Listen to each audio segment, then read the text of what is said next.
From Montana's news leader, this is the MTN Noon News. Good afternoon and welcome to your MTN Noon News for this Friday. I'm Hailey, Monaco.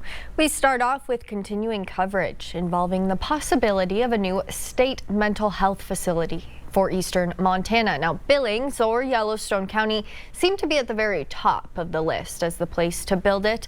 A coalition of Yellowstone County mental health providers put together a gap analysis trying to get in front of what could be coming and laying out clear concerns that must be addressed. MTN's Russ Riesinger reports.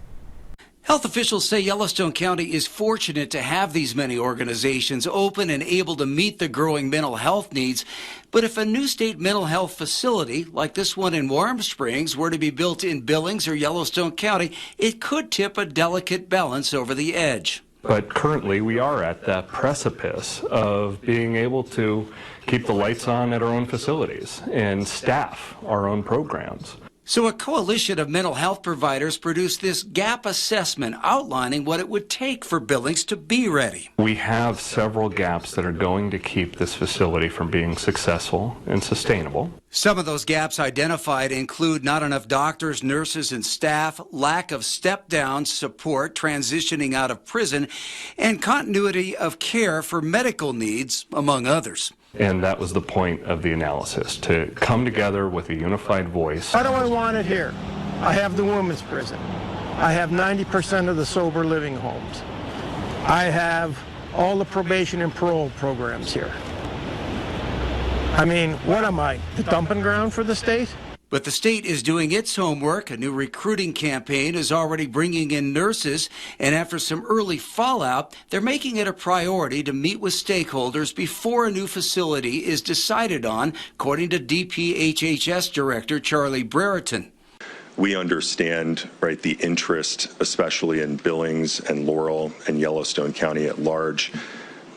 We will be there if that is ultimately the preferred location for the facility, to meet with local officials, city council members, county commissioners, mayors. To create a two-way conversation, to change the public narrative around this, to reframe the conversation into saying, this is a need. We understand the need exists.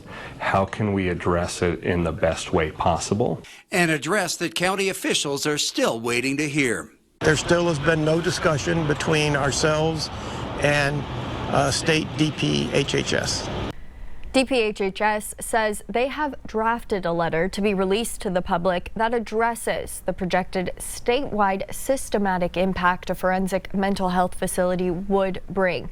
For now, it's officially the start of the weekend, and we're checking in with meteorologist Miller Robson for what you can look forward to.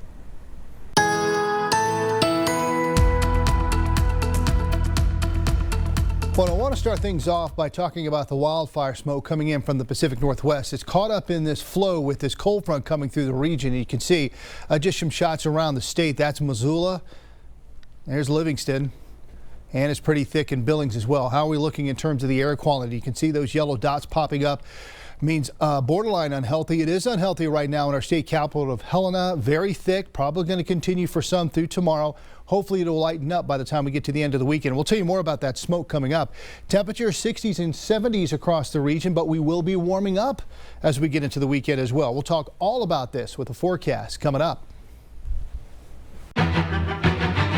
The driver involved in the crash that claimed the life of a 7-year-old Dylan boy has been charged. Enoch Haworth died Tuesday after he was hit by a truck while riding his bike. According to charging documents, the driver of the truck was Hunter Stolberl. Stolberl is now charged with negligent homicide. Prosecutors say there is video that shows his truck, a 2014 Ram, accelerating through the intersection of Atlantic, East Helena, and Thompson Avenue, striking Enoch. In Missoula, continuing coverage on the deliberate homicide trial of a Missoula man, Miles Otis Miller. MTN's Emily Brown was in the courtroom Thursday as both sides gave their final arguments. Jury deliberations are underway in the case of a Missoula man accused of killing his mother in 2023. Throughout the trial, prosecutors set out to prove beyond reasonable doubt that Miles Otis Miller killed his mother and tampered with evidence. In their closing arguments, the prosecution said the death of Terry Miller was a crime of hatred and simmering frustration over inheritance money.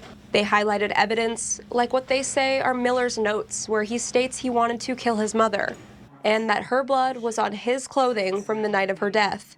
Miller's defense attorneys argued that evidence at the crime scene was mishandled, saying a specific timeline of the night of the crime was not determined and the search of the home on South Avenue wasn't fully documented. They say evidence wasn't sent to the crime lab in an efficient manner, and the prosecution cherry-picked speculative evidence during trial. The law requires the jury's verdict to be unanimous. We'll keep you updated with their decision. In Missoula, Emily Brown, MTN News. A nationwide shortage of school bus drivers is being felt especially hard right now in Colstrip. It's gotten so bad the school district put the brakes on bus service, leaving it up to parents to make sure their students get to school. MTN's Mac Carmack has the story. Colstrip Public Schools is experiencing a bus driver shortage. And it's not a new issue. This has been going on for years. Because of that shortage starting October 1st, the school superintendent says free transportation to school will no longer be available for students. It's just part of that national teacher/educator shortage. My concern is that, you are not taking the kid's best interest. And then they tell us if your kid misses school due to the bus, that's not an excused absence. Leslie Nee says while it may be easier for parents who live in the district to get their children to school, she worries about other parents on the Northern Cheyenne Reservation who may not be that lucky. I have the means to transport my son to and from school every single day.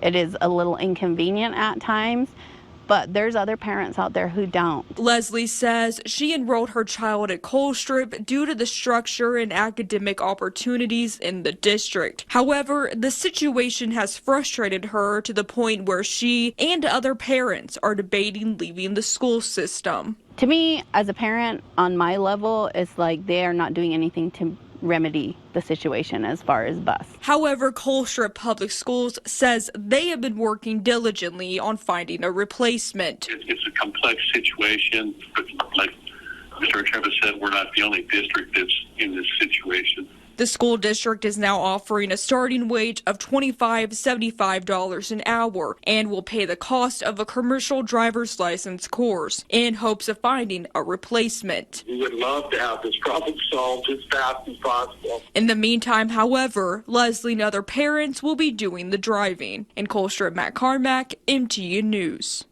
Montana waters may look inviting, but some lakes and reservoirs are seeing a rise in harmful algal blooms, posing risks for people and pets.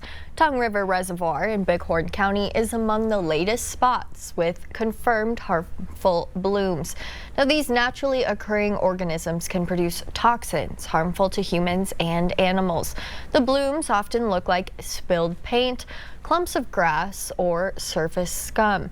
In other recent reports, they include Homestake Lake in Jefferson County, McGregor Lake in Flathead County, and Holter Lake in Lewis and Clark County.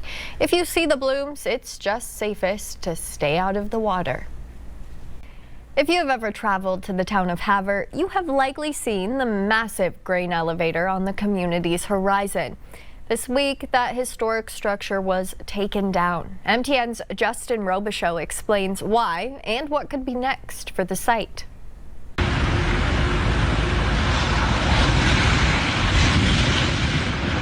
For decades, grain elevators like this one were a cornerstone of Montana's ag economy, especially along the High Line. The Great Northern Railway and later BNSF built and operated dozens of these wooden elevators to collect and ship wheat from rural farms to markets across the country. But as rail shipping modernized and larger concrete facilities were built, many of these elevators stopped operating. Over the years, they become landmarks and sometimes eyesores. Well, it's a lot of history that's going down, but it hasn't been used for many, many years, and it's kind of an eyesore to the community. It would be nice to have it cleaned up. Residents of Havre had mixed feelings about the demolition of the grain elevator on First Street. Some say it doesn't impact them. Others say a piece of history is being taken down. I guess they need to realize that you can't just keep things there forever and ever without them being taken care of. BNSF said in an email the buildings are being removed for the safety of railroad operations and the public. The company says there are no plans to rebuild the site. The area will be graded, covered with native aggregate, and used for overflow BNSF parking. In Havre, Justin Robichaux, MTN News.